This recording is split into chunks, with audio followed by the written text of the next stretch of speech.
करना छोड़ दें या करें और इसको इसकी हैसियत से ना करें तो समझिए हम में से बहुत सारे लोग दीन से धीरे धीरे दूर हो जाएंगे। बिहार, बंगाल, उड़ीसा, झारखंड, उत्तर प्रदेश, हिंदुस्तान के ये ऐसे राज्य हैं जिसका मैंने जिक्र किया। यहाँ जलसों की नौइयत और सूरत दिन ब दिन बदलती जा रही है। बाकी महाराष्ट्र में, कर्नाटका में, गुजरात में, इन सब जगहों पे जलसे 12 बजे रात तक एंड हो जाते हैं, ख़त्म। देर तक जलसा करने के फ़ायदों से ज़्यादा नुकसान है और बहुत जल्द जलसा शुरू करके जलसा ख़त्म करना, इसके फ़ायदे बेशुमार हैं। हमें जलसा भी करना है और जलसे को ढंग से भी करना है। रात के 1 बजे मैं खिताब के लिए खड़ा हूँ, 2 बजे तक मेरी तकरीर होगी। हुजूर क़िबला पीर साहब तशरीफ़ लाएंगे, दुआ होगी, सलाम, उसके बाद फिर आप जाएंगे। ताख़ीर तक जलसा ये जलसे की कामयाबी की पहचान नहीं है। आप बहुत बड़ा जलसा करेंगे, ज़्यादा खर्च बैठेगा, 1 साल में 1 बार ही कर पाएंगे या 2 साल 3 साल में 1 बार कर पाएंगे। अगर यही जलसा आप शॉर्ट करते हैं, 12 बजे रात तक के लिए, एक लिमिटेड टाइम के लिए करते हैं, तो हर 6 महीना भी बाद अगर आपको जलसा कराने की ज़रूरत पड़ेगी तो कभी आपको तकलीफ़ नहीं होगी। आराम से ख़तीब, एक शायर, इमाम साहब, एक पीर साहब, जिसे चाहेंगे आप बुलाएंगे और 12 बजे रात तक नबी की बातें सुनकर आप चले जाएंगे। फिर आराम से घर में जाके सोएंगे, फिर नमाज फजर अदा करेंगे, अपने काम पे लगेंगे। जलसे को आज हमने करना छोड़ दिया और अगर किया भी तो बेतरतीब किया।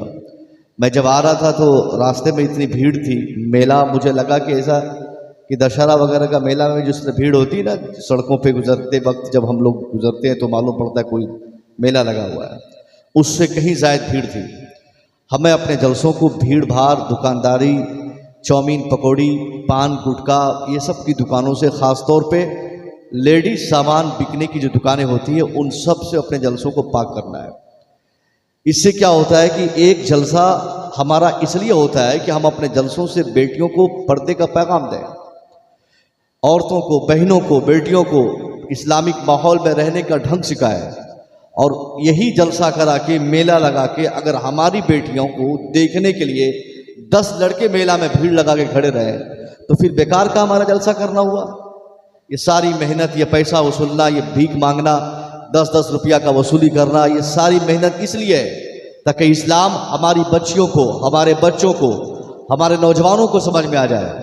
और जिस जलसे का एहतमाम और जिस जलसे की स्थापना इसलिए की गई हो ताकि लोगों को दीन सिखाया जाए, उसी जलसे के मेला से अगर लड़के लड़की हमारी जमात के, हमारे गांव समाज के अगर बेरहरवी के शिकार हो जाएं, आपस में एक दूसरे को देखने के लिए वहां पर खड़े रहें, तो मैं समझता हूँ फिर ऐसा जलसा करना बेकार है कि आदमी जलसा ना करे। बेहतर है कि जलसा ना करे।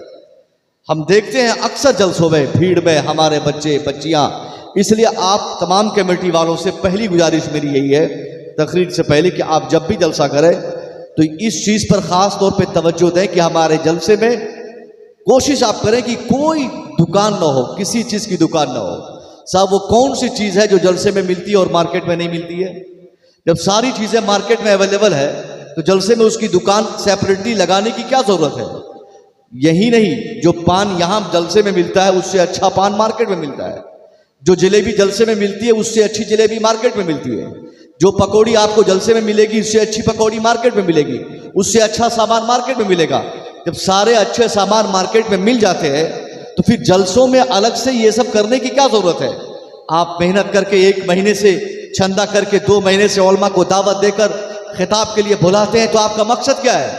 आपका मकसद एक समाज में इस्लाह पैदा करना है, समाज में दीनदारी एक फैल जाए और दीनदार माहौल में हमारे बच्चे जीने का सलीका सीख लें। ये आपका एक ठीक और वाजिब मकसद होता है। पूरी रात का जलसा हो, भीड़ भाड़ में, मेला ठेला में ख़त्म हो जाए और उसके बाद ये चंद लोग, बूढ़े बुजुर्ग लोग जिनको असल में जलसों की जरूरत ही नहीं है। जलसों की जरूरत है नौजवानों को, बुजुर्गों को नहीं है। बुजुर्ग बेचारे तो ऐसे ही सीधे साधे हैं, उनके चेहरे पे दाढ़ी है, उनकी पेशानी चमक रही है, वो 5 वक्त नमाज पढ़ते हैं, वो अच्छे दिल और दिमाग के हैं, इसलिए जलसों में शाम से सुबह तक बैठे रहते हैं। जलसे में असल जरूरत है नौजवानों की, क्योंकि हमारी जमात के, हमारे गांव का नौजवान, बेशतर नौजवान आज दीन से दूर हो चुका है, दीन से बेदखल हो चुका है, दीन से इतना दूर भाग चुका है कि आज उनको बुलाने से वो नहीं आते, उनको नमाज नहीं मालूम, उनको मुस्तफ़ा का कानून नहीं मालूम, उनको दीन नहीं मालूम, बच्चों को दीन की समझ नहीं है, उनको वजू का तरीका नहीं है, उनको इस्लाम की समझ नहीं है। आज की तारीख में मुसलमानों का बहुत बड़ा तबका ये कहने को है साहब कि हम मुसलमान हैं, मगर हमारे मुस्लिम बच्चों को अगर सामने लाकर उनको इस्लाम के मबादियात और जो बेसिक नॉलेजेस हैं उस हवाले से अगर उनको सवालात किए जाए तो 99% नौजवान जिनके जींस पैंट टाइट होते हैं, जिनके पास अपाची और बुलेट गाड़ी होती है, जिनके पास महंगे मोबाइल होते हैं, जिनका महंगा घर और महंगी कॉलोनी होती है, जिनकी गाड़ी कमाई होती है, उन सारी चीजों के बाद भी अगर उनसे इस्लाम के बारे में पूछा जाए कि साहब आप इस्लाम के बारे में क्या जानते हैं, तो सबके सर झुक जाएंगे।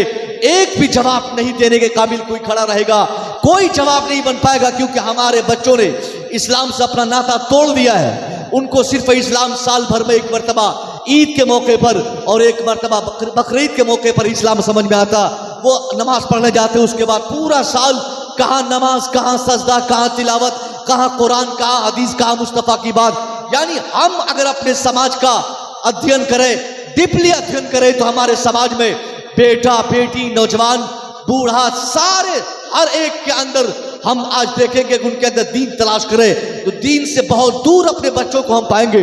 आखिर उनको दीन कौन सिखाएगा? यही जलसा एक बड़ा माध्यम है। जलसे में एक बोलने वाला बोलता है, सुनने वाले 50,000 की तादाद में एक बोलने वाले की बातें सुनकर उस पर अमल करने की कोशिश करते हैं। तो जब जलसा ही ये तमाम चीजों को सिखाने का एक ही रास्ता है और जलसे को ही हम बेतरतीब और बेढंग का करना शुरू कर दें, तो आपको मैं पूछना चाहूंगा, फिर हमारे बच्चे नमाज कहाँ सीखेंगे? हमारे बच्चे दीन कहाँ सीखेंगे? हमारे बच्चे दुनिया को आबाद कहाँ करेंगे?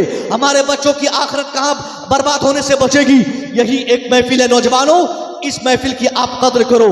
यहाँ पर जो उलमा किराम बयान करते हैं उनकी बातों पर बिल्कुल तवज्जो से, बिल्कुल ध्यान देकर गौर से आप उनकी बातों को सुने और उस पर अमल करने की कोशिश करें। आज हमारी जमात की कौन सी कमियां हैं जो जलसे में नहीं बताई गई है? हमारे बच्चों का की तवज्जो ना तो शरीयत पे है, ना तो दीन पे है, ना तो शरीयत के कानून पे है। शरीयत की बात तो अगर थोड़ी देर के लिए अगर किसी को समझ में भी आ जाए तो मैं उन लोगों को गुजारिश करूंगा, आपकी तबाही आज पूरी दुनिया में जो रिकॉर्ड की गई है, आज आप बोलते हैं हजरत हम पूरी दुनिया में परेशान है, हमारे घर में बरकत रही, हमारे पास पैसों की कमी नहीं, फिर भी हमें खुशहाली नहीं आती, फिर भी घर में खुशी नहीं आती। हजरत क्या वजह है? मेरा 5 बेटा हिंदुस्तान के 5 शहरों में कमाता है, न पैसों की कमी है, न घर की कमी है, न गाड़ी की कमी है, कोई कमी नहीं, मगर फिर भी हजरत चेहरे पर खुशी नहीं, चेहरे पर खुशी और क्या मसरत के आसार नहीं होते। इसकी वजह क्या है? तो जवाब देते हुए हमारे उलमा बयान फरमाएंगे कि इंसान की खुशी का राज उनका पैसा नहीं होता। अगर आपके पास पैसे हैं तो इसका मतलब ये नहीं कि आप खुश हो जाएं और आपकी जिंदगी की खुशी के लिए पैसा ही एक बहुत बड़ा फैक्टर हो, नहीं मानता मैं। अगर पैसा इंसान की जिंदगी को खुश करने के लिए जरूरी होता तो जितने लोग जिनके पास पैसे नहीं है वो सब पागल हो जाते, वो सब खुदकुशी कर लेते, वो सब ट्रेन की पटरी पर जाकर अपनी जान देते। नहीं देते हैं जान, कोई गरीब नहीं मरता है। मतलब क्या हुआ कि पैसा कोई बहुत बड़ा रीजन इंसान को खुश करने के लिए नहीं होता है। इंसान की खुशी के लिए सबसे बड़ा रास्ता क्या है? इंसान को सब्र होना चाहिए। इंसान को सब्र के साथ अपने मजहब के कानून पे अमल करते हुए अपनी दुनिया और आखिरत की कामयाबी की राहें तलाश करनी चाहिए। आज हमारे पास यही एक कमी है कि हमारे पास सब्र नहीं। 50,000 कमाने वाला 1 लाख के चक्कर में इस कदर गुम हो गया, उनकी नमाज फजर की छूट गई, उसको एहसास नहीं, जोहर चली गई, उसको एहसास नहीं, असर नहीं पड़ा, उसको एहसास नहीं, मगरिब कज़ा कर दिया, उसको एहसास नहीं, इशा के टाइम मस्जिद नहीं गया, उसको पता तक नहीं चला। अब आपसे मैं पूछता हूँ, जिस मुसलमान के घर के 5 कमाने वाले हो और कोई नमाज ना पढ़ते हो, बाप बेनमाजी, माँ बेनमाजी, बेटा बेनमाजी, बेटी बेनमाजी, दादा बेनमाजी, सारे घर के लोग बेनमाजी हो, कोई अल्लाह को याद ना करता हो, उनके घर में 5 लाख नहीं 50 लाख रुपया महीने का आ जाए, फिर भी खुशी नहीं आ सकती, फिर भी मसरतों की जिंदगी वो इंसान नहीं गुजार सकता। मैं आपको फार्मूला बताता हूं, अगर आप अपने घर में खुशनुदी, अपने घर में खुशी चाहते हैं, हर तरफ से खुशनुदी चाहते हैं, तो एक ही रास्ता है, क्या दादा, क्या पोता, क्या दादी, क्या उसके घर वाले, सारे लोग कसम खाकर अपने को बदलने के लिए तैयार करें और 5 वक्त बाज़ाब्ता नमाज पढ़ने के लिए अपने आप को वक्फ कर दे। इंशाअल्लाह अगर आपने 5 वक्त नमाज की पाबंदी करी, अगर आपने फजर पढ़ा, आपने जोहर पढ़ा, आपने असर पढ़ा, आपने मगरिब अदा की, आपने इशा की नमाज पढ़ी, आपके घर में 50,000 नहीं 5,000 ही इनकम होगी। मैं दावे से कह सकता हूं 5,000 ही कमाएंगे, अल्लाह बरकतें 50,000 की अता फरमाएगा, क्योंकि आपकी पेशानी मस्जिदों में झुकेगी, आपकी पेशानी रब की बारगाह में झुकेगी। ये सबसे बड़ा मैसेज आज की जमात में, आज के वक्त हमारी जमात में देने के लिए है कि हम नमाज नहीं पढ़ते।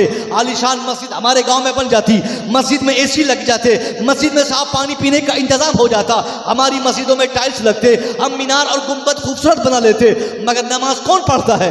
वही बूढ़ा जिसकी उम्र 80 साल की है, जिसकी उम्र 70 साल की है। नौजवान कहां चले जाते? क्या उनको दीन की हाजत नहीं? क्या उनको जन्नत नहीं जाना? क्या दीन की जरूरत उनको नहीं? मैं ऐसे लड़कों से गुजारिश करूंगा, बच्चों आपको दीन की सबसे ज्यादा जरूरत है, इस्लाम मजहब को सबसे ज्यादा अगर किसी की ताकत की जरूरत है वो आप हो, वो नौजवान हो। और कल नौजवानों से अल्लाह के रसूल फरमाते हैं कि अल्लाह सबसे ज्यादा सवालात बूढ़ों से नहीं, बच्चों से नहीं, नौजवानों से पूछेगा, उनकी जवानी के बारे में पूछेगा, हमारी लंबी चौड़ी उम्र के बारे में अल्लाह एक एक सेकेंड हमको बुलाकर पूछेगा, बंदो तूने अपनी 80 साल की उम्र कहां बिताई? आप याद कीजिए, आज आपकी हमारी उम्र 70 साल की हो गई, हमको इसका एहसास तक नहीं कि अल्लाह ने 70 साल की जिंदगी हमें क्यों दी और इस जिंदगी का क्या मकसद है। अल्लाह के रसूल फरमाते हैं, ला तज़ुल क़दम अब्दिन मिन इंद रब्बिही यौमल क़यामा हत्ता युसअल अन खम्स। Allah will not allow man's feet from his side until 5 questions will be asked। जब तक हमारा रब हमसे 5 इंपोर्टेंट सवालात नहीं फरमाएगा, जब तक 5 सवालात नहीं होंगे, तब तक किसी बंदे का पांव अल्लाह अपने सामने से हटने नहीं देगा। नौजवानों को भी नहीं, बूढ़ों को भी नहीं, बच्चों को भी नहीं, जिसकी मौत जिस उम्र में हो जाए, हर एक को अल्लाह के रसूल फरमाते हैं कि कल अल्लाह अपने सामने बुलाकर पूछेगा, तूने अपनी उम्र कहां बिताई? 70 साल की जिंदगी तेरी कहां गई? आज 80-90 साल की हमारी उम्र हो जाती, हमें कोई फिक्र नहीं कि अल्लाह ने हमें क्यों पैदा फरमाया, हमें कहां जाना है, मौत यकीनी है, मरने के बाद क्या हश्र होगा, वहां पर आखिरत का मामला है, वहां पे जन्नत और दोज़ख का मामला है। ये सारी चीजों को याद किए बगैर हम न जाने की इस दुनिया में गुम है। ऐसा लगता है कि हमने आबे हयात पी लिया है और हमें मरना नहीं है। नहीं नहीं, अगर आपके पास 50 लाख की दौलत और आप एक मुल्क के हिस्से के किसी हिस्से के आप मालिक हैं, तब भी आपको मौत आएगी। क्या हुआ शद्दाद का? आप जानते हैं शद्दाद को, आपने सुना होगा कारून को, आप जानते हैं नमरूद को, आप जानते हैं नमरूद और शद्दाद जैसे दिग्गज बादशाह जिसकी तोती बोलती थी इस धरती पर। शद्दाद का भी मानना था कि हम कभी नहीं मरेंगे, हमको अल्लाह की जन्नत की हाजत नहीं। किसी ने कहा कि अल्लाह की जन्नत नहीं लोगे? कहा नहीं लूंगा। कहा जन्नत कैसी होती है? शद्दाद को बताया गया कि अल्लाह की जन्नत ऐसी होगी कि वहाँ दूध और शहद की नहरें होंगी, वहाँ हूर और गिल्मा होंगे, वहाँ पे अच्छे अच्छे महल्लात होंगे, वहाँ सोने और चांदी के महल्लात होंगे। ये सारी बात कोट करके शद्दाद ने अपने लोगों से कहा कि मुझे अल्लाह की जन्नत की कोई ज़रूरत नहीं, मेरे लिए जन्नत बनवाई जाए। शद्दाद ने अपने 12,000 मुलाजमों को लगाकर 12 साल तक कड़ी मशक्कत के बाद अपने लिए एक जन्नत बनवाया। जब शद्दाद की जन्नत बनकर तैयार हो गई, उसके बाद कहा गया चलिए अब अपनी जन्नत देखने। किताबों में आया है शद्दाद जैसे ही अपनी बनवाई हुई जन्नत देखने के लिए अपना पहला कदम आगे बढ़ाया था, फरिश्ते आए, उस शद्दाद की रूह कब्ज कर लिए जिनका मानना था कि मैं कभी नहीं मरूंगा। तो जब शद्दाद दुनिया छोड़ गया, जब कारून चला गया, जब नमरूद और फिरौन जैसा दिग्गज और पैसे और ताकत वाले बादशाह इस दुनिया में हमेशा के लिए नहीं रहे, तो हम और आप किस खेत की मूली है? इसलिए मौत यकीनी है। और याद रखो नौजवानों, जब मौत आएगी और अल्लाह के सामने आपको बुलाकर अल्लाह पूछेगा, बंदा तूने अपनी जवानी कहाँ बिताई, याद करो आप क्या कहोगे कि हमने टिकटॉक खेलने में, हमने गेम खेलने में, हमने मोबाइल चलाने में, हमने रील्स वीडियो बनाने में, हमने यूट्यूब चलाने में, हमने क्रिकेट खेलने में, हमने वक्त गुजारा मार्केट घूमने में।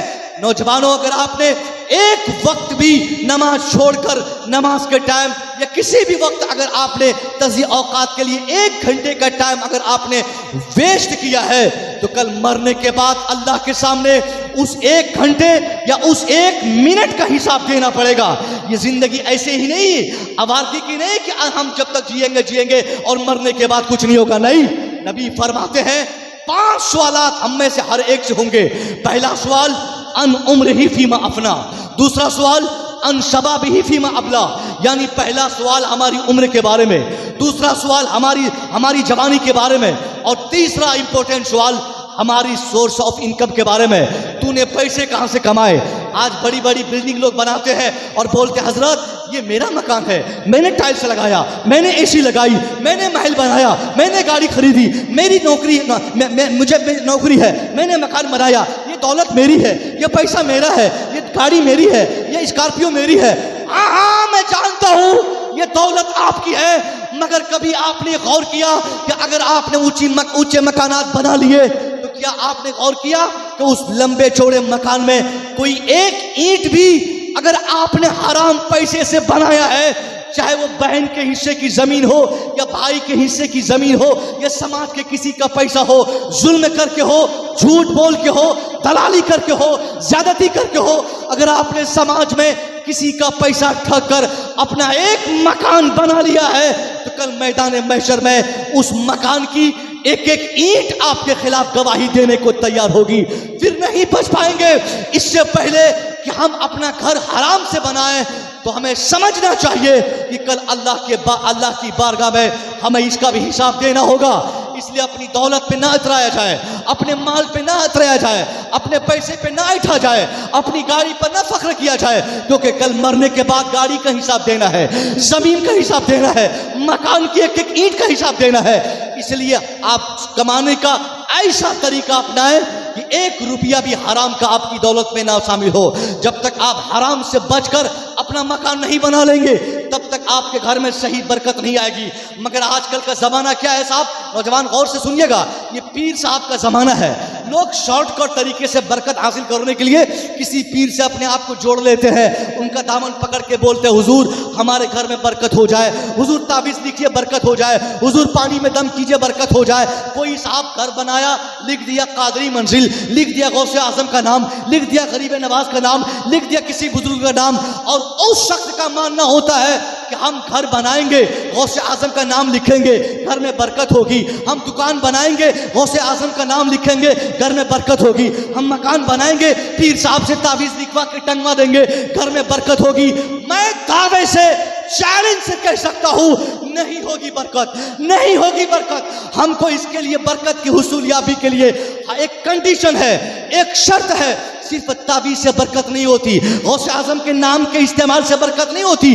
50 मरतबा नहीं, 50,000 मरतबा गौसे आजम का नाम अपने मकान की पेशानी पर ऊपर नीचे दाएं बाएं हर जगह आप लिख दें, और झूठ बोलते रहे, आप झूठ से कमाते रहे, आप हराम काम करते रहे। मैं दावे से कह सकता हूं गौसे आजम के नाम के इस्तेमाल का जर्रा बराबर भी फायदा आपको नहीं मिलेगा। अगर आपने हराम पैसे से मकान बनाया और गौसे आजम का नाम लिख दिया, अगर आप हराम कमाते हैं और पीर साहब का दामन पकड़े हैं, तो पीर साहब की दुआओं की बरकतें आपको नसीब नहीं होंगी। हम भूल गए गौसे आजम के किरदार को। सरकार गौसे आजम की करामतें बयान की जाती है, मुझसे पहले जो खतीब साहब आए बड़ी बड़ी करामतें आपने बयान की, सारी करामतें हक थी, अच्छी बात थी, अच्छी बातें आपने की। मैं उसको क्रिटिसाइज नहीं करता, मैं उसे तनकीद नहीं करता हूं, मगर आपको एक जवाब देकर कहता हूं, आपको आदत लग गई करामत सुनने की। जब तक महफिलों में 2-4 करामत नहीं बयान की जाती, तब तक आपका दिल खुशी नहीं होता, चाहे उस करामत का ताल्लुक किताब से हो न हो, किसी हजरत ने बताया हो न बताया हो, बस करामत होनी चाहिए। उसने हवा में उड़ के नमाज पढ़ा, उसने ट्रेन रोक के नमाज पढ़ा, उसने बस में नमाज पढ़ लिया। अभी एक जलसे में मैं गया, एक पीर साहब के हवाले से एक साहब ने कहा कि हजरत मेरे दादा बहुत बड़े पीर साहब थे, उनके उर्स में आप आए हुए हैं। हमने कहा करामत क्या है? कहा हजरत आपको बताऊं, पिछली बार दादा के उर्स में एक बस आपके मुरीदीन यहाँ पे दादा के उर्स में आ रहे थे, पूरी बस पलट गई हजरत, खाई में गिर गई, किसी को कुछ नहीं हुआ, न ड्राइवर को कुछ हुआ, न कंडक्टर मरा, न कोई पैसेंजर मरा, सब लोग सुरक्षित बच गया। मैंने कहा अच्छा तो ये तेरे दादा की करामत है? बोला हजरत हाँ मेरे दादा की यही करामत है। मैंने कहा अगर तेरे दादा साहिब करामत है और यही तेरे दादा की करामत है तो मैं एतराज करता हूँ, अगर तेरे दादा साहिब करामत बुजुर्ग थे तो तेरे दादा के उर्स में आने वाली बस पलटी ही क्यों थी? उस बस को पलटना ही नहीं चाहिए था। यानी हम लोगों ने करामत गढ़ लिया, कहीं से भी आए कहीं से जोड़ दिए। उसने नमाज पढ़ लिया, उसने हवा में नमाज पढ़ा, उसने तर्क के नमाज पढ़ा, उसने ये करके नमाज पढ़ा, उसने बरेली में रहकर अजमेर में नमाज पढ़ा, वो अजमेर में रह के बगदाद नमाज पढ़ते। इस तरह की करामतें हमारे जलसों में बयान की जाती है। मगर हम आपको बताते हैं आज गौसे आजम की सबसे बड़ी करामत जिस पर आप में से किसी की नजर जल्दी जाती नहीं है, आपने बारहा सुना है मगर आप इस हैसियत से नहीं समझते कि वो गौसे आजम की करामत ही है। मैं बताता हूँ गौसे आजम की वो बड़ी करामत, गौसे आजम की ये करामत बड़ी करामत नहीं कि आपने मुर्दों को जिंदा कर दिया। मुर्दों को जिंदा करना ये करामत है मगर बड़ी करामत नहीं है, क्योंकि गौसे आजम अल्लाह के वली थे और अल्लाह के वली के लिए मुर्दे को जिंदा करना उनके लिए एक कोई अचंभित और हैरत में पड़ाने वाली बात नहीं है। अल्लाह के वली को ये ऑथराइजेशन मिलता है, ये ताकत मिलती है, वो जब चाहे जहां चाहे किसी मुर्दे को जिंदा कर दें, उनको ये ताकत मिलती है, वो करामत का ज़ुहूर फरमा देते हैं। मगर करामत ये नहीं बड़ी करामत है। करामत कौन सी है मैं आपको बताता हूँ। वली अगर ये करामत नहीं दिखाएंगे तो कौन दिखाएंगे? आप में से कोई प्रधान बन जाए, मुखिया प्रधान, और प्रधान बोले कि मैं रोड बनाया, मैं बिजली लाया, मैंने स्कूल बनाया, मैं कॉलेज बनाया, मैं ये नल जल योजना में लगाया, तो आप कहेंगे जनाबे वाला आपको तो हम प्रधान बनाए हैं यही काम करने के लिए, आप करें तो इसमें कौन सी हैरत की बात है? रोड प्रधान नहीं बनाएगा तो क्या आम जनता बनाएगा? स्कूल नेता नहीं बनाएंगे तो कौन बनाएंगे? हम और आप बनाएंगे। तो स्कूल बनाना नेता का काम है। और नेता बोले और नेता के बाल बच्चे बोले कि मेरे दादा का ये काम है कि स्कूल बना दिया। अबे तेरे दादा को हमने जितवाया ही इसलिए था कि वो स्कूल बनाए। उसी तरह अल्लाह के वली की करामत ये बयान कर रहा है कि वो मुर्दों को जिंदा कर दिए, इसमें हैरत की कोई बात नहीं है। मुर्दों को जिंदा करने की ताकत तो अल्लाह ने उन्हें दी ही है। चाहे कब्रिस्तान से दौड़ के गुजर जाए तो मुर्दे जिंदा हो जाए, चाहे घर में बैठकर कुंबे इज़्निल्लाह या कुंबे इज़्नी कह के मुर्दों को जिंदा कर दे। ये कोई बहुत बड़ी करामत उनकी जात से ये करामत हजरत की जात से मंसूब है, मगर ये बड़ी करामत नहीं है। बड़ी करामत क्या है? आपने सुना कि एक ऐसी जमात 40 लोग गुंडा चोर मवाली उस जमात में सबको लूट लिया गया। उसके बाद एक छोटा सा बच्चा जिनकी उम्र अभी 18 साल की नहीं है, उनके पास आके बोलता कि तेरे पास क्या है? गौसे आजम की निगाहों के सामने उस वक्त तलवार चमक रही थी, भाले चमक रहे थे। उस 18 डाकुओं की ताकत उसकी अंजुमन थी, उसका पावर था, उनका एम्पावरमेंट था। उन सब चीज को देखने के बाद भी 18 साल की उम्र का एक लड़का, यहाँ पे हमारी जमात में 18 साल में कहा जाता कि चलो ये माफ कर दो, ये लड़का है, ये झूठ बोला चलेगा, गलत किया तो चलेगा। 18 साल में इन तमाम बातों की समझ भी हमारी जमात में नहीं होती। मगर गौसे आजम की बड़ी करामत क्या थी कि 18 साल से कम की उम्र में आपने चोरों और गुंडों के बीच में लहरती तलवार और चमकती तलवार के साए में आपने सच बोलकर पूरी दुनिया के सामने दिखा दिया, बता दिया कि 18 साल की वो उम्र, जिस उम्र को आम तौर पे अय्याशी की उम्र कहते हैं, जवानों की उम्र कहते हैं, झूठ की उम्र कहते हैं, फहश की उम्र कहते हैं, अय्याशी की उम्र कहते हैं, इस उम्र शरीफ के हिस्से में सरकार गौसे पाक ने एक दो नहीं 40 गुंडों की मौजूदगी में आपने अपनी जबान की हिफाजत करके झूठ से अपने को बचाकर सच बोलकर दिखाकर आपने सच की ताकत दिखाकर 40 लोगों को ईमान की दौलतें दिलाई। ये आपकी जिंदगी की सबसे बड़ी करामत थी। बात समझ आई? गौसे आजम 40 साल में सच बोल के दिखा दिया, सच की ताकत दिखा दी है। उसी गौसे आजम के नाम इस्तेमाल करने वाले, उसी गौसे आजम के नाम की महफिल करने वाले, उसी गौसे आजम के नाम पर हम अपने नाम के साथ कादरी जोड़ने वाले, सुबह उठते ही शाम में जब तक नींद नहीं आती तब तक झूठ बोलते, हम थकते नहीं। और हम कहते कि हम गौस पाक वाले हैं, हम गौसे आजम वाले हैं, हमें गौसे आजम का सदका मिलेगा। गौसे आजम का सदका उन्हीं दीवानों को मिलेगा जो किरदार गौसे आजम पे अमल करता है, जो अपनी जबान को झूठ से, फरेब से, चुगलखोरी से, जुल्म से, ज्यादती से अपने आप को हमेशा बचाता है। यकीनन वो इंसान गरीब भी होगा तो क्या मतलब, फिर भी गौसे आजम के नाम की सही बरकतें उसको मिलेगी। अगर आप घर बनाते हैं तो आप कोशिश करें कि आपके घर में एक ईंट रही साहब, एक ईंट ने आधी ईंट भी हराम के पैसे की ना लगे। अगर आपने लगा दिया और गौसे आजम के नाम पर आपने लिख दिया कादरी मंजिल, तब भी गौसे आजम के नाम का कोई बेनिफिट आपको नहीं मिलेगा। इसलिए कोशिश कीजिए कि आप हराम से बचिए। यही एक काम जो हमारी जमात में हमारे बच्चे नहीं करते, जिसकी बुनियाद पर पैसे बहुत बढ़ जाते। पैसे 10,000 महीना, 20,000 रुपया महीना, 50,000 रुपया महीना हमारे लोग कमाते हैं, मगर सच्ची खुशी नहीं आती, क्योंकि उसके 50,000 रुपया में 1,000 ही सही अगर हराम का मिल जाए, 1 रुपया ही अगर हराम का मिलता है, वो 1 रुपया पूरे 50,000 रुपया को की बरकतों को खत्म कर देता है, उसमें नहुसत आ जाती है। इसलिए आप सबसे मेरी गुजारिश है, इस अजीम शान जलसे में आप अपने दिल से तौबा करें और जायज तरीके से कमाने की कोशिश करें, खूब मेहनत करें, मेहनत करके कमाएं, झूठ बोल के नहीं, जुल्म करके नहीं, ठग कर नहीं, बहन का हिस्सा मार के नहीं। आज की जमात में हम लोग जहां भी जाते हैं ना, तो सबसे पहली फरमाइश हमारे यहाँ होती है, हजरत जहेज पर बोलिएगा, कि जहेज का कारोबार बढ़ गया है। लोग पैसा लेने के लिए शादी कराते वक्त बोलते हैं हमको कार चाहिए, हमको पैसा चाहिए, हमको ये चाहिए, हमको अपाची चाहिए, हमको 5 लाख कैश चाहिए। मैं कहना चाहूँगा साहब, हाँ लड़के वाले कहेंगे और बिल्कुल कहेंगे, वो काम खत्म नहीं होगा। क्यों? इसलिए कि हम लोगों ने एक बहुत बड़ी गलती की है कि अपने समाज में हम लोगों ने अपने बहन के हुकूक खा लिए। बहन के हिस्से की जमीन बताइए कि भाई देता है जल्दी? अरे बोलिए, गलत बात है कि सही बात है? बहन के हिस्से की जमीन भाई देता है? देता है जल्दी? इधर हमारे समाज में जल्दी बहन के हिस्से की जमीन भाई देता है? पहली कोशिश तो यह होती है कि बाप से भाई पहले ही बाप से जमीन रजिस्ट्री करवा लेता है कि नहीं? सारी जमीन लिखवा लिया। जो रसगुल्ला बाप को कभी नहीं खिलाया था, वो रसगुल्ला बुढ़ापे में बच्चा खिलाता है। किस लिए? ताकि जमीन और बसोबास और घर और मकान सब अपने नाम पे लिख ले। और जैसे वो उस बुढ़वा से सारी जमीन लिखवा लिया, लाके चरपाई पे लेटा दिया, मरते रहो तुम। इसलिए बुजुर्गों से मैं कहूंगा कि चचा हरगिज ऐसा आप ना करें, हरगिज ना करें। किसी बेटी का हक आप ना मारें, बहन का हक आप ना मारें। वो भी आपकी बेटी है, वो भी आपकी बहन है। आप बहन और बेटियों के हुकूक देंगे नहीं तो जहेज का कारोबार गर्म नहीं होगा।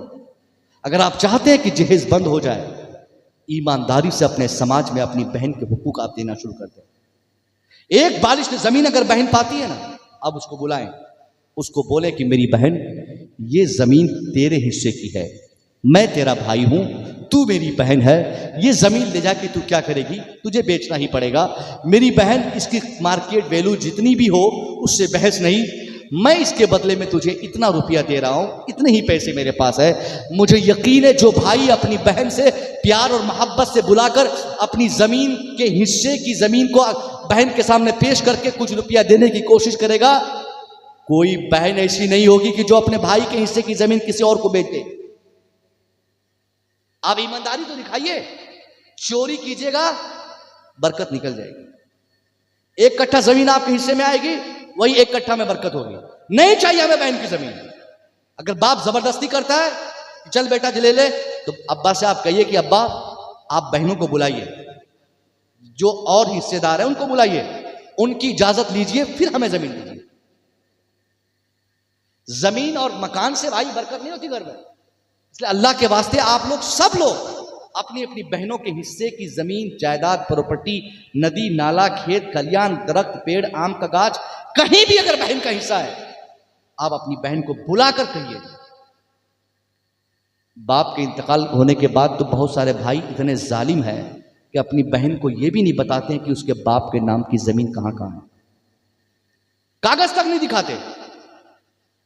और बेचारी तड़पती रहती, परेशान रहती। और जब मामला आता तो कहता है भाई क्या जा एक हाथ वहां पे होगा, एक हाथ उस खेत में, 2 हाथ उस खेत में, एक बित्ता उस खेत में, जाओ अलग अलग करके ले लो, भागो। उसको उलझन लगता है, छोड़ देती है। नहीं, आप टोटल जमीन का हिस्सा लगाएं। आप अपनी बहन को बुलाकर ये सब क्लियर करें, अपनी मौत से पहले क्लियर कर लें। हर आदमी को चाहिए कि वो अपने हिस्से वालों, जो आप से कुछ पाता हो, जो कर्जदार हो आप किसी के, तो उन कर्ज को आप सोचे, कोशिश करें कि आप अपनी जिंदगी में ही उसका निपटारा करें। 1 रुपया भी अगर आपने किसी का हक मार कर और किसी का ठग कर अगर आप इस दुनिया को छोड़ चलेंगे, याद रखिए कल मरने के बाद उस 1 रुपया का हिसाब आपको देना। किस बेटे के लिए चोरी करते हैं आप? किस बेटे के लिए आप झूठ बोलते हैं? जो बेटा आपकी नमाज जनाजा के बाद 40 दिन भी नहीं होता, वो बेटा आपकी छोड़ी हुई दौलत में हिस्सा लगाना शुरू करता है। एक जगह मुझे हैरत हुई, नमाज जनाजा पढ़ा कि जैसे मैं निकला, उस बूढ़े के नाम पर एक ट्रैक्टर थी, ट्रैक्टर। उस ट्रैक्टर के बारे में जनाजा पढ़ के आने तक घर पे आया तो चर्चे चल रहे थे कि अब्बा के पास एक ट्रैक्टर थी, 2 बहन 2 भाई, गाड़ी एक थी। तो लोग आपस में बतियाने लगे कि साहब ये ट्रैक्टर का मालिक कौन होगा। तो भाइयों ने आपस में उसी दिन डिसाइड किया कि हम लोग ट्रैक्टर की कीमत लगाकर कोई भाई ले लेंगे। तो मुझे हैरत हुई कि जिस बाप ने न जाने कहां कहां झूठ बोलकर, चोरी करके, गलत काम करके दौलत इकट्ठा करता है, और उसकी मौत के तुरंत बाद उसके बच्चे उसकी दौलत को आपस में डिवाइड कर लेते हैं। तो क्यों हम किसी और की खुशी के लिए अपनी जबान गंदा करें, अपने आप को ऐसा गुनहगार बनाए कि कल मरने के बाद हमको हिसाब देना पड़े। नबी ने क्या फरमाया? अन मालिही मिन ऐना इक्तसबा। हर इंसान से अल्लाह पूछेगा कि तूने ये माल कहां से कमाया। अगर गाड़ी है तो कहां से लाया, मकान है तो कहां से लाया, पैसे है तो कहां से लाया, जमीन है तो कहां से लाया। अगर आपने किसी की जमीन या किसी का 1 रुपया ठगा है तो याद रखिए, दुनिया के किसी जज और वकील के सामने, प्रधान या नेता के सामने नहीं, बल्कि उस महामालिक के हकीकी के सामने आपको पेश होना होगा, जो सारी दुनिया के बादशाहों का बादशाह है। उसके सामने खड़ा होना होगा और जिंदगी के 1 रुपये का हिसाब देना होगा। इसलिए मुसलमानों, अपनी जिंदगी को ऐसी साफ सुथरी जिंदगी बना लो कि जब मरो तो मुस्कुराते हुए मरो, इस एहसास के साथ कि मुझसे कोई कर्ज नहीं है, कोई मुझे पैसा नहीं पाता, खुशी से। मगर ये आदत रही कहां हमारे में। दुकान करते तो डंडी मारना हमारी आदत लग गई। 100 ग्राम ऐसे ही मार देते, झूठ बोल के, दलाली बोल के कमा लेते। अरे साहब, जिसको आप दलाली कहते हैं ना, दलाली का जो मफहूम आपके समाज में हमने बनाया है वो हराम है, हराम है, हराम है। दलाली का मतलब क्या कि एक का धन 9 में झूठ बोल के बेच देना, ये दलाली है। बिजनेस हराम नहीं है। आप बिजनेस करें, आप दुकानदार हैं, 1 बोतल पानी 20 रुपये में बिकते हैं। अगर आपने 5 रुपया में परचेज किया है तो शरीयत आपको इसकी इजाजत देती है कि आप उस 5 रुपये की खरीदी हुई चीज को 50 रुपया में बेच दें, शरीयत नहीं रोकेगी। लेकिन ये झूठ बोलकर कि हमने 49 में खरीदा है, अल्लाह कसम हमने 49 में खरीदा है, अल्लाह कसम हमने 45 में खरीदा है, ये इसकी इजाजत शरीयत है। तो ये आप करें, आप जिस तरह बिजनेस करना चाहते हैं करें, मगर झूठ की मिलावट आप उसमें ना करें, तभी बुजुर्गों के नाम की बरकतें और बहारें आपको आएंगी। ये दूसरी कमी थी। तीसरी चीज, अल्लाह के रसूल फरमाते हैं कि उस माल को हमने खर्च कहां किया, यह भी सवाल पूछेगा। अगर हमने जलसों में किया है, कोई घबराने की बात नहीं। मदरसा बनाने में किया है, डरने की कोई बात नहीं। मस्जिद बनाया है, डरने की कोई बात नहीं। हमने जो अपने बाल बच्चों की, औलाद की तरबियत और तालीम और बीवी की परवरिश और इन सब चीज़ों में खर्च किया है, घबराने की कोई बात नहीं।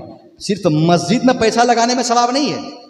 जिस तरह मस्जिद मदरसे में देने में सवाब है, उसी तरह एक आदमी अगर अपनी औलाद की परवरिश भी अपने मेहनत की कमाई से कर रहा है तो इसमें भी सवाब है। कहीं ना सुभान अल्लाह। क्या समझे? यानी बाल बच्चों की सेवा करना, बीवी की खिदमत करना, माँ की खिदमत करना, बच्चों की तालीम और तरबियत में पैसे खर्च करना, इसमें भी सवाब है।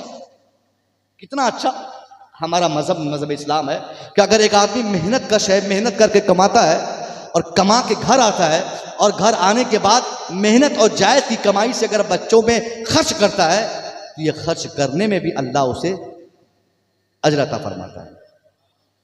बड़ी बात है। मगर जायज़ की कमाई हो तब। अगर हराम के पैसे से आप बच्चों को पढ़ाएंगे, जिंदगी भर बच्चा आपका पढ़ता रहेगा। असल कामयाबी जो बच्चों को मिलनी चाहिए वो कभी नहीं मिलेगी अगर आपने हराम पैसे से कमाया है। सब लोग पढ़ाते हैं आज, किसी की तमन्ना होती कि मेरा बेटा IAS बने, कोई बोलता मेरा बेटा डॉक्टर बनेगा, कोई कहता मेरा बेटा मास्टर बनेगा, कोई कहता मेरा बेटा आलिम बनेगा, कोई कहता मेरा बेटा हाफिज बनेगा। अरे साहब, LKG UKG में जो पढ़ने वाले 200 की तादाद में बच्चे होते हैं, वो बच्चे ग्रेजुएशन तक पहुंचते पहुंचते 200 बच्चे आखिर जमात तक 50, 25, 10 हो जाते हैं। आखिर क्यों? ये बच्चे कहाँ तालीम छोड़ते हैं? वही नहुसत, झूठ की नहुसत। सब लोग पढ़ाते हैं मगर कामयाब उन्हीं के बच्चे होते हैं जो अपने बच्चों की तालीम पर सिर्फ जायज पैसा लगाता है। 1 रुपया भी हराम का अगर अपने बच्चों में लगाइएगा तो उस हराम की नहुसत इतनी खराब होगी कि अगर आपका बेटा आलिम, फाजिल, मुफ्ती, हाफिज, कारी, डॉक्टर, इंजीनियर जो भी बनना हो वो बन भी जाएगा, फिर भी हराम खाने की वजह से वो बच्चों में तरबियत की हमेशा कमी महसूस होगी। इसलिए आप हमेशा कोशिश करें जायज तरीके से अपनी औलाद की परवरिश करें। बीवी में कभी भी बीवी बीमार पड़े, घर पे हो, बच्चे हो, उसके पीछे जायज पैसे खर्च करें, उसकी बरकत होगी। ये मैं बड़ी बात बता दी आपको। इंशाअल्लाह इन बातों पर आप जरूर अमल करेंगे। हराम से बचना है, हलाल कमाना है और अपनी औलाद की परवरिश पर हराम पैसा नहीं, हलाल पैसे लगाना है ताकि हलाल की बरकतें हमारी औलाद को हमेशा मिलती रहे। एक एक्टर है साहब, इमरान हाशमी, नाम सुना आपने? इमरान हाशमी के बारे में जानते हैं इमाम साहब? इमरान हाशमी हाफिज कुरान, मैंने सुना कि हाफिज कुरान।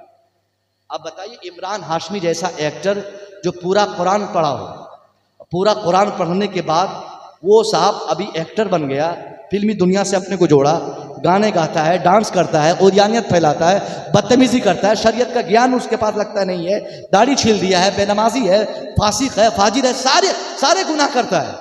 आखिर हाफिज कुरान इतना गलत कैसे कर बैठा? सोचने की बात है ना। हाफिज कुरान था अगर इमरान हाशमी, तो किसी मस्जिद में नमाज पढ़ाना था उनको, कहीं इमाम बन के नमाज पढ़ाता, कहीं मकतब का आलिम होना चाहिए था, कहीं का हजरत होना चाहिए था। मगर आज फिल्मी दुनिया से अपने आप को क्यों जोड़ कर रखा है? क्यों आज गाने गाता है? क्यों आज बदतमीजी कर रहा है? वजह क्या है? वजह यह कि इमरान हाशमी हाफिज कुरान तो था, मगर हाफिज कुरान बनने के बाद जब वो घर आया तो उसके माँ बाप पहले से ही फिल्मी दुनिया से जुड़े हुए थे।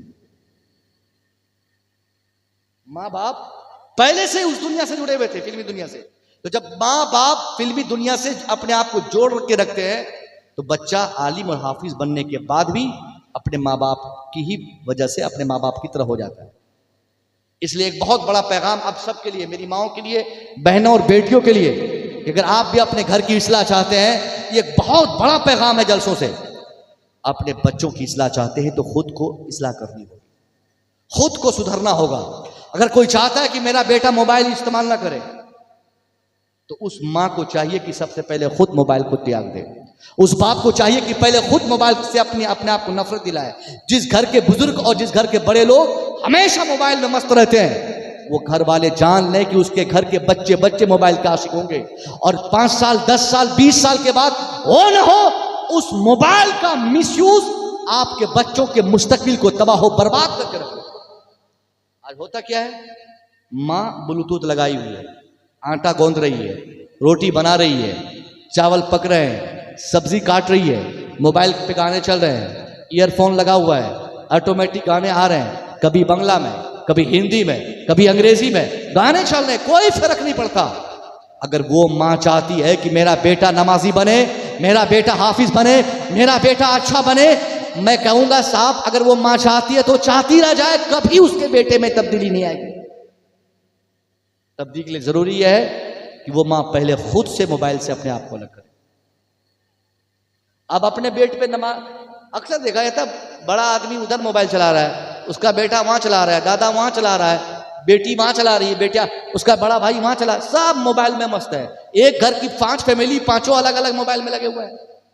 अब जब आप मोबाइल में लगे रहेंगे तो छोटे छोटे बच्चे जो 7 साल 8 साल के हैं, उनकी जिंदगी पर क्या असर पड़ेगा? वो तो यही अपनी पैदाइश का मकसद समझेंगे कि जब घर के सारे बड़े लोग मोबाइल इस्तेमाल करते हैं, 24 घंटा हाथ में मोबाइल रखते हैं, तो हम क्यों किताब ले लें? हम भी मोबाइल इस्तेमाल करेंगे, हम भी गेम खेलेंगे, हम भी यूट्यूब चलाएंगे, हम भी रील्स बनाएंगे, हम भी गाने सुनेंगे, हम भी फिल्म देखेंगे।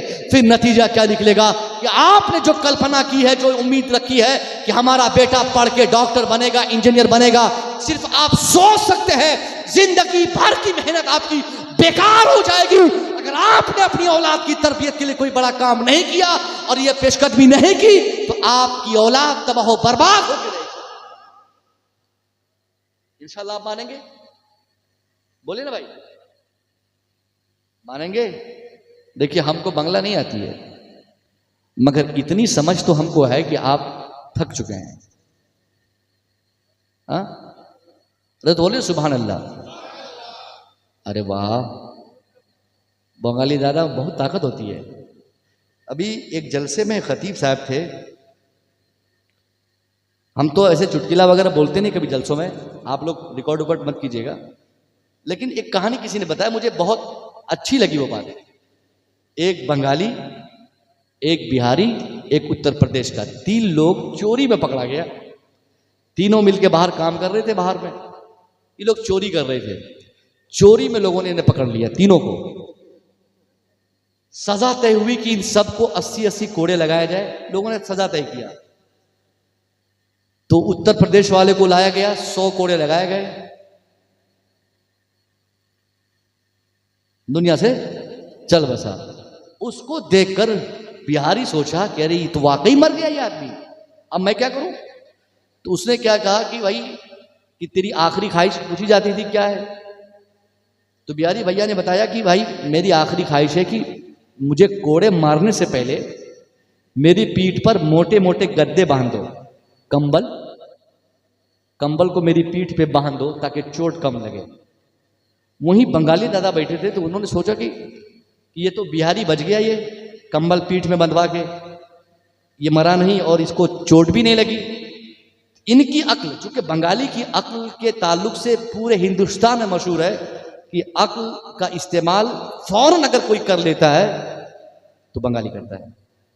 अल्हम्दुलिल्लाह, ये फितरत में, ये आपके डीएनए में है। उनसे पूछा गया कि बंगाली दादा आपकी आखिरी ख्वाहिश क्या है कोड़े खाने से पहले?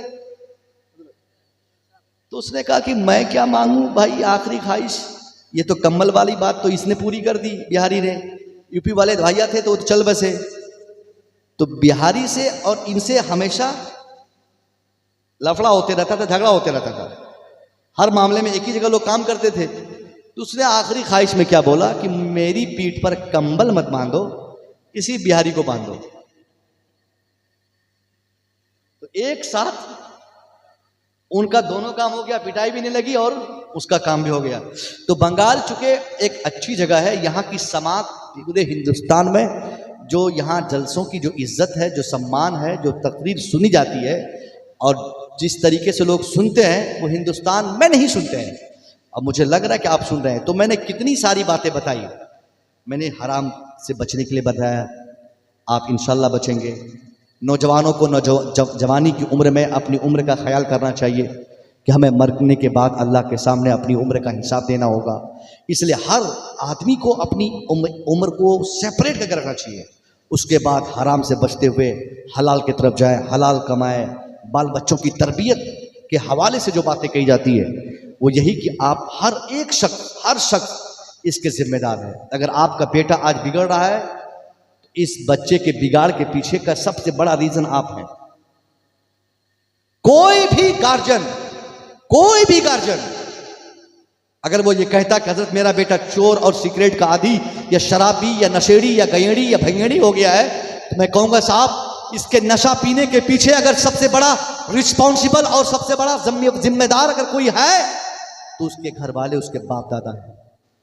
आपके सामने, आपकी निगाहों के सामने आपके बच्चे पहले बीड़ी पीना सीखे होंगे, फिर सिगरेट पे आए होंगे, फिर ताड़ी पे आए होंगे, फिर शराब पे आए होंगे, फिर नशे पे आए हैं वो। तो जिस वक्त ताड़ी और सिगरेट पी रहे थे उस वक्त आपने बच्चों को क्यों नहीं रोका? और आज जब पानी सर से ऊपर हो गया तो आपकी हालत खराब है। इसलिए हमेशा हर गार्जियन को चाहिए कि वो अपनी औलाद को बिगड़ने से बचाने के लिए चाहे जिस कदर संभव कोशिश हो आप करें। नबी फरमाते मन रा मिनकुम मुनकरन फलयुगय्यिरहु बियदी, anyone who sees any types of disease in your society, तेरे समाज का कोई व्यक्ति अपने समाज में जब भी कहीं भी किसी को खिलाफे शरा कोई काम करते हुए देखे तो उसे चाहिए कि वो अपने हाथ की ताकत का इस्तेमाल करे। क्या मतलब? मारना पड़े तो मारे, ये छोटा छोटा बच्चा है इतना बड़ा, इतने बड़े बड़े बच्चे मुसलमानों के सैंपलिंग पीते हैं। क्या होता है उसको, क्या बोलते हैं, जो गाड़ी पंचर, जो टायर टूट पंचर, वही, अरे रख दो बेटा रखो, वही प्लास्टिक में भर के मुसलमानों के बच्चे पी रहे हैं। कोई देखने वाला नहीं, कोई मना करने वाला नहीं। 25 साल का बेटा, आपके घर का बच्चा, जिस बेटे के कांधे पर आपके घर की पूरी जिम्मेदारी, आपके गांव की, पूरे माशरे की, पूरी सोसाइटी की, पूरी मुस्लिम कौम की जिम्मेदारी थी, वो 25 से 30 साल का बेटा, आपका जवान बेटा, रात के 12 बजे नशे में धुत होकर घर आता है, और आप कितने बेशरम है कि उसके लिए घर के दरवाजे खोल देते हैं। अगर एक दिन आपका बेटा नशे में और शराब पीकर अगर घर आता है, तो आपको ताकत है, आप बेटे को घर में बांध कर पीटिए, और नहीं जी भरे तो उसको मैदान में लाकर पीटिए, उसी चौक चौराहे पे पीटिए जिस चौक पे आपके बच्चे ने शराब पी थी, जिस दोस्त के सामने पिया था, जिसके साथ पिया था। एक दिन कायदे से जो बाप ऐसी हिम्मत दिखाएगा कि मेरा बेटा अगर शराब पिएगा, उसी दिन हम सजा देंगे, मैं कसम खा के कह सकता हूं कि अगर बाप ने ऐसी हिम्मत दिखा दी तो उसका बेटा न सिर्फ शराब से तौबा करेगा, बल्कि उसके जितने दोस्त शराबी है, डर से वो लोग भी शराब से तौबा करने लगेंगे। बात सही है कि नहीं? कोई रोकने वाला नहीं। बाप बेचारा सोचता है क्या मना करे, क्यों नहीं मना करेंगे भाई? आप जो बिल्डिंग बनाया है ना, अगर आपने बच्चों की तरबियत नहीं दी, 50 करोड़ की बिल्डिंग, आपकी मौत के बाद आपके बच्चे ताश और जुए में हार जाएंगे। इसलिए बच्चों को अदब सिखाइए। अदब, तालीम और तरबियत का बड़ा गहरा ज़ाब्ता है। तालीम पे आप काम कर ही रहे हैं, हर आदमी अपने बच्चों को पढ़ा रहा है। किसी का बच्चा LKG में पढ़ता है, किसी का बेटा नर्सरी में पढ़ता है, किसी का फर्स्ट क्लास में, किसी का सेकंड में, किसी का स्कूल में, किसी का मदरसे में पढ़ ही रहा है। अगर आज की तारीख में सबसे ज्यादा किसी चीज की जरूरत है तो वो तरबियत की जरूरत है। कहते हैं ना, शिक्षण पर शिक्षण दोनों एक साथ चलता है। तालीम और तरबियत, एजुकेशन एंड ट्रेनिंग।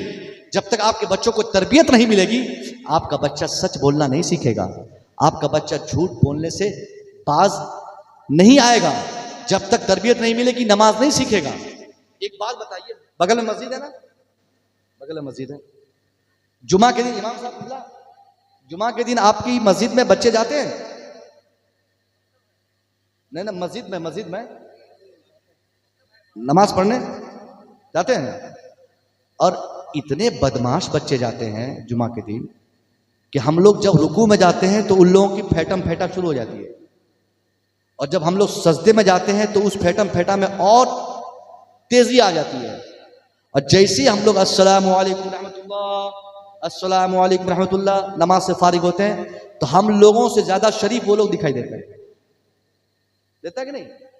आप पूछते थक जाइए कि कौन किसको मारा, कोई नहीं बोलता है। मैं कई बार आजमाया, डंडे ले लेके मैं पूछता हूं कौन धक्का मारा था, कोई नहीं बोलता। इतनी यूनिटी इन लोगों की हार्ड यूनिटी रहती है, कोई नहीं बोलता है। सब एकदम बिल्कुल आपके ज्यादा शरीफ बन के बैठा रहता नमाज में। उसके बाद इमाम साहब फिर कहते हैं, सिगरेटी साहब, सदर साहब बोलते हैं कि आइंदा जुमा से कोई भी अपना बच्चा को लेके नहीं आएगा। ज्यादा हल्ला होने के बाद यही फतवा दिया जाता है। बहरहाल एक सवाल पैदा होता है कि बच्चे आखिर मस्जिद जाते क्यों? कुछ बच्चे तो बाप के साथ में जाते हैं, कुछ बड़े भाई के साथ जाते हैं, कुछ दादा के साथ जाते हैं, और कुछ ऐसे ही चले जाते हैं बगैर कहे हुए।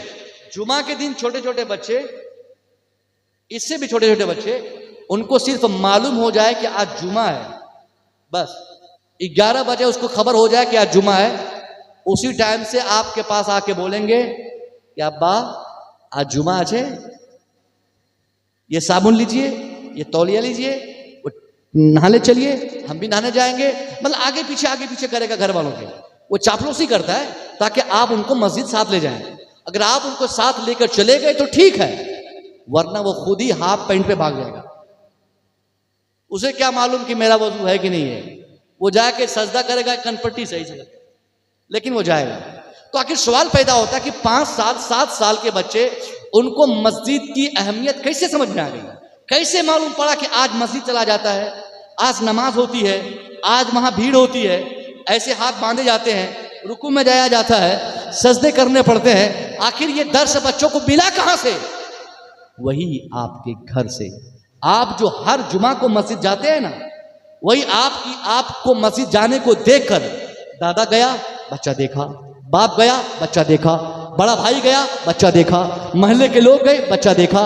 उन सारी चीजों को देखकर बच्चों को 5-7 साल में ही इस चीज का इल्म होने लगता है कि आज जुमा है और जुमा की नमाज होती है मस्जिद में जमात के साथ। तो मैं कहना चाहूंगा, आप जैसे गार्जियन जब हफ्ता में 1 मर्तबा जुमा की नमाज पढ़ते हैं, आप अपने बच्चों को मारे भी फिर भी वो मस्जिद चला जाता है, आप रोके भी फिर भी मस्जिद चला जाता है, आप मना भी करें फिर भी वो भाग जाता है। तो जो गार्जियन हफ्ते में 1 बार जुमा की नमाज पढ़ता है, उस घर के बच्चे बगैर किसी के ताउन के, सब कॉपरेट के, वो खुद मस्जिद चला जाता है। अगर उस घर के सारे लोग फजर में मस्जिद चले जाए, असर में मस्जिद चले जाए, जोहर में मस्जिद चले जाए, मगरिब में मस्जिद चले जाए, इशा में मस्जिद चले जाए, 5 वक्त नमाज की पाबंदी करे, मैं दावे से कह सकता हूं उसके बच्चे 10 और 12 साल के होते होते घर के सारे बच्चे नमाजी हो।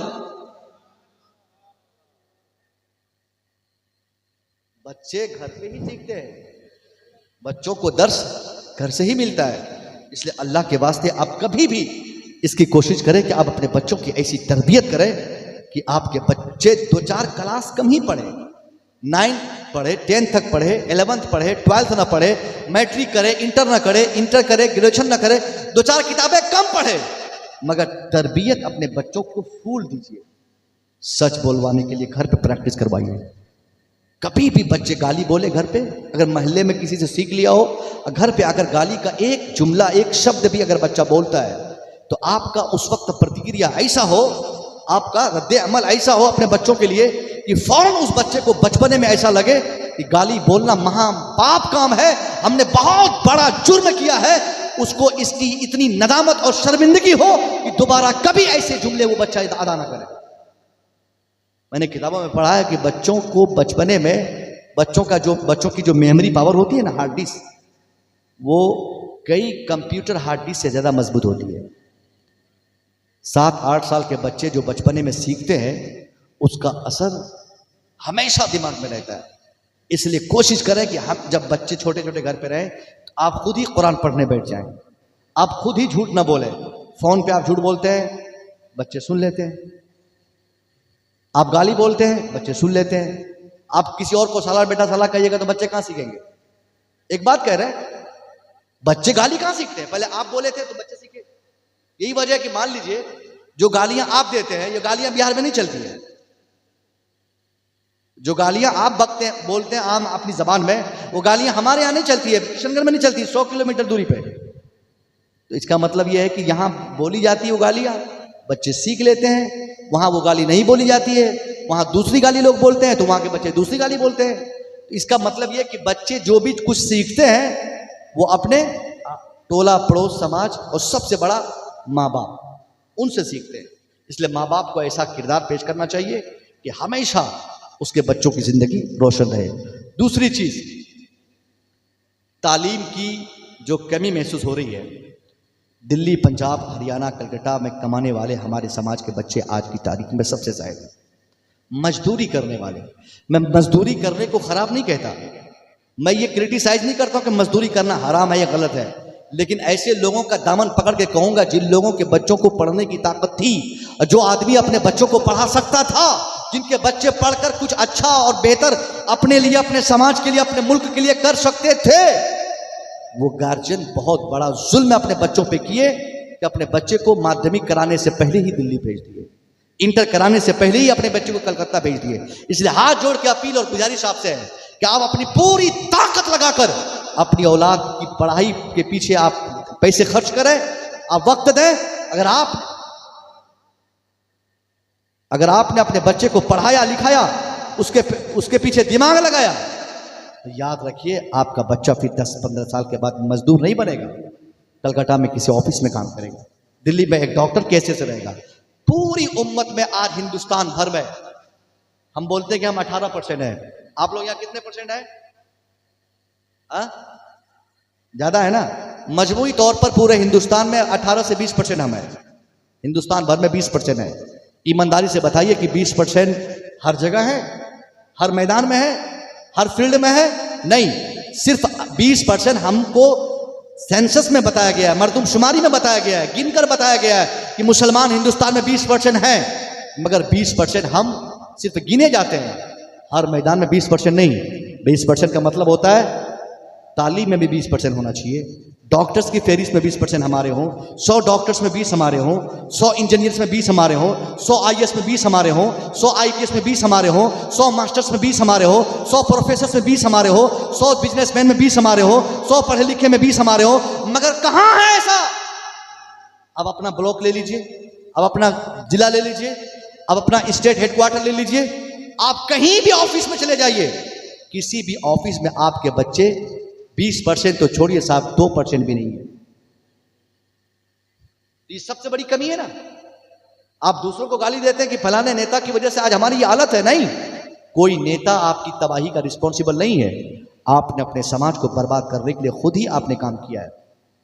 अगर आप 20% बच्चे IAS बना लेते, आपके बच्चे 20% डॉक्टर बनते, आपके 20% बच्चे ऑफिसर और प्रोफेसर बनते, तो हिंदुस्तान की सियासत की कुर्सी पर चाहे जितना बड़ा जालिम और जाबिर इंसान बैठा हो, अगर आपने अपने बच्चों को अपनी तादाद के अकॉर्डिंग अगर आपने उसको तालीम दी होती और मुसलमानों के बच्चे 20% की तादाद में हिंदुस्तान के हर ऑफिस, हर महकमे में अगर होते, तो खुदा की कसम हुकूमत की कुर्सी पर बैठने वाला चाहे जितना भी जाबिर हो, जालिम रहा हो, कोई फर्क नहीं पड़ता, क्योंकि आपके बच्चे हर मैदान में 20% होते।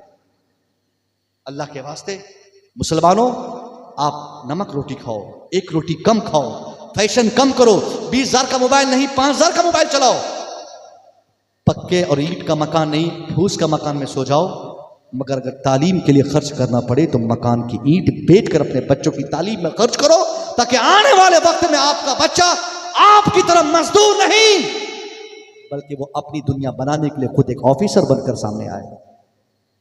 हमारे यहाँ एक सबसे बड़ी कमी क्या है इमाम साहब, समझ रहे हैं बात हजरत, बात लोग समझ रहे होंगे कि नहीं? हाँ?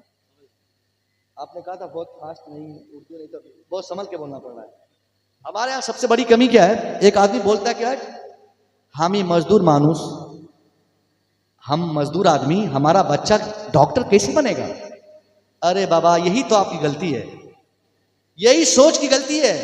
किसने कहा, किस किताब में आपने पढ़ा, किस थिंकर ने बताया, कहां से ये आपने अखज किया, कैसे आपको किसने बता दिया क्या मजदूर बेटा भी मजदूर बनेगा, बेटा डॉक्टर नहीं बन सकते, आप किसान तो बेटा IAS नहीं बन सकते, आप गरीब तो बेटा नहीं पढ़ सकता? कौन कहा आपको? जो माँ बाप ऐसा सोचता है वो समझिए हिम्मत चोर है, डरपोक है, वो ऐसा से कमतरी का शिकार हो गया है। अरे हिम्मत कीजिए, मजदूर है तो क्या हुआ, आप ईमानदारी से मजदूरी करके अपनी औलाद को पढ़ाइए, इंशाअल्लाह जो आदमी आज किसान है, मजदूर है, मजदूरी करता है, अगर उसने मजदूरी करते हुए ईमानदारी से अपनी औलाद की तालीम पे दिमाग लगाया, खर्चा किया, 10 साल के बाद वही मजदूर अपने घर में एक डॉक्टर बना देगा, एक इंजीनियर बना देगा, एक IAS बना देगा। मगर आप में ईमानदारी होनी चाहिए, हिम्मत और हौसला होना चाहिए। आप ये हौसला पैदा करते नहीं और कहते हजरत भला ऐसा हो सकता है क्या, मेरा बेटा कभी कामयाब होगा? मैं कैसे कामयाब करूंगा? हुकूमत ने ऐसी ऐसी फैसिलिटीज दी है, 14 साल की उम्र तक आपके बच्चे फ्री में पढ़ेंगे, उसके बाद भी फीस कम लगेंगे, जगह जगह कोचिंग फ्री है, बहुत सुविधाएं हर एक तरह से। अगर ऐसे माहौल में भी, अभी देखिए हाई स्कूल, प्राइमरी स्कूल, मदरसा, मस्जिद सब बगल में है, फिर भी बच्चे जाहिल रह जाए, इधर सर पटकने की बात है। हाँ, एक चीज और, पढ़ाई कहां तक पढ़नी चाहिए? एक सवाल होता है कि माध्यमिक, उच्च माध्यमिक, ग्रेजुएशन, मास्टर कहां तक करके छोड़ना चाहिए कि हमको कहा जाएगा कि ये पढ़ा लिखा है? मुझसे सुनिए, जब तक आपके बच्चे की पढ़ाई आपके बच्चे के लिए कम से कम फायदेमंद ना हो, तब तक पढ़ाई का दामन नहीं छोड़ना चाहिए। ये ठुसफुसिया पढ़ाई है, झोला छाप पढ़ाई नहीं करनी चाहिए। बहुत गार्जियन ऐसे होते हैं हजरत, बहुत सारे गार्जियन ऐसे हैं जो अपने बच्चों को कहते हैं कि चल ज्यादा मेहनत मत कर, अगर एग्जाम ठीक ठाक गया, नंबर ठीक आया तो तुझे डॉक्टर बनाएंगे, नंबर ठीक नहीं आया तो तुझे दुकान खरीद के दे देंगे, है ना? कहता टेंशन मत लो, टेंशन लेते हो बे ना, है ना, टेंशन पालते हो बे ना, आराम से पढ़ो, मेहनत करो। हुजूर पीर साहब आ गए माशाल्लाह, सब लोग अदब से खड़े हो जाइए। हुजूर पीर साहब क़िबला तशरीफ ला रहे हैं। नारे तकबीर, नारे तकबीर, नारे रिसालत, हुजूर पीरे तरीक़त, हुजूर पीरे तरीक़त, नारे तकबीर, नारे रिसालत।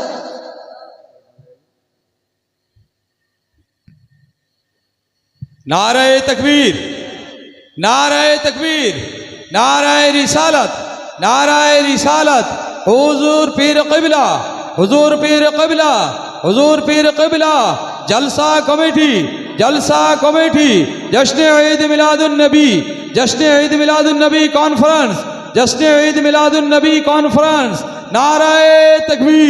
आलिम की हैसियत से दो अलग अलग फजीलत लेकर आपके गांव और इलाके में आए और रात गुजारें, आपके घर पे रहें, आपके इलाके में रहें, ये कितनी बड़ी बरकत की बात होगी आप पूरे इलाके के लिए, आप समझ सकते हैं। मेरी बात सुने, इंशाल्लाह तकरीब मेरी 10 मिनट में ख़त्म हो जाएगी, मैं अपनी बात को समेट रहा हूँ। बहुत सारे गार्जियंस ऐसे हैं जिनका मानना है, अपने बच्चों को कहते हैं कि बाबू ज़्यादा मेहनत करने की ज़रूरत नहीं है, देख अगर तेरा एग्ज़ाम ठीक ठाक गया तो तेरे लिए नीट की तैयारी के लिए तुझे मैं कलकत्ता भेजूँगा या राजस्थान भेजूँगा और तुझे डॉक्टर बनाऊँगा। अगर तेरा रिजल्ट सही आया तो ऐसा करूँगा, रिजल्ट सही नहीं आया तो बेटा घबराने की ज़रूरत नहीं है। तेरे बाप को अल्लाह ने बहुत कुछ दिया, तेरा बाप प्रधान है, दुकान कर देगा, स्कॉर्पियो खरीद देगा, ये कर देगा, वो कर देगा, और नहीं कुछ हुआ तो आजकल वो टोटो जो खरीदता है, आप लोग क्या तो टोटो नहीं है ना, कहीं कहीं है, ज्यादा ही है। हमारे यहाँ तो शहर को जाम कर दिया, अब घर से निकलना मुश्किल हो गया। जो लड़का पिछली बार मैट्रिक में पढ़ रहा था, माध्यमिक में, अब इंटर करने से पहले टोटो खरीद लिया, वो लेके आ गया रोड पे, उसका भाई भी आ गया लेके, बाप पहले से था, चाचा पहले से था, जितने घर जितना आदमी उससे ज्यादा टोटो खरीद लिया। वो बैटरी वाली जो रिक्शा होती है वो खरीद लिया। उसने तो और ज्यादा तालीम को, बेरोजगारी को और बढ़ा दिया। पता नहीं क्या होगा इस दुनिया का 5-7 साल के बाद, हम लोग घर से निकल पाएंगे कि नहीं निकल पाएंगे। इतना जाम कर दिया मार्केट को उस टोटो वालों ने, मेरा तो जीना मुश्किल हो गया। मैं साहब हमेशा अपने शहर में बाइक से ही शहर जाता हूँ, उसी टोटो की वजह से, उसके डर से मैं कभी फोर व्हीलर से शहर क्रॉस नहीं करता हूँ। अगर निकल गया 4 व्हीलर लेकर तो 2-3 घंटे तो शहर में रहना होता है, पूर्णिया में इतना जाम लाइन बाजार में लगता है।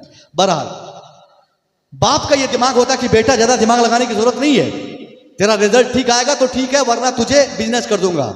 ऐसे गार्जियन को मैं कहूंगा साहब वो सबसे बड़ा जालिम है, ऐसा गार्जियन जो अपने बच्चों के सामने कोई पढ़ाई के अलावा कोई दूसरा ऑप्शन रखता है।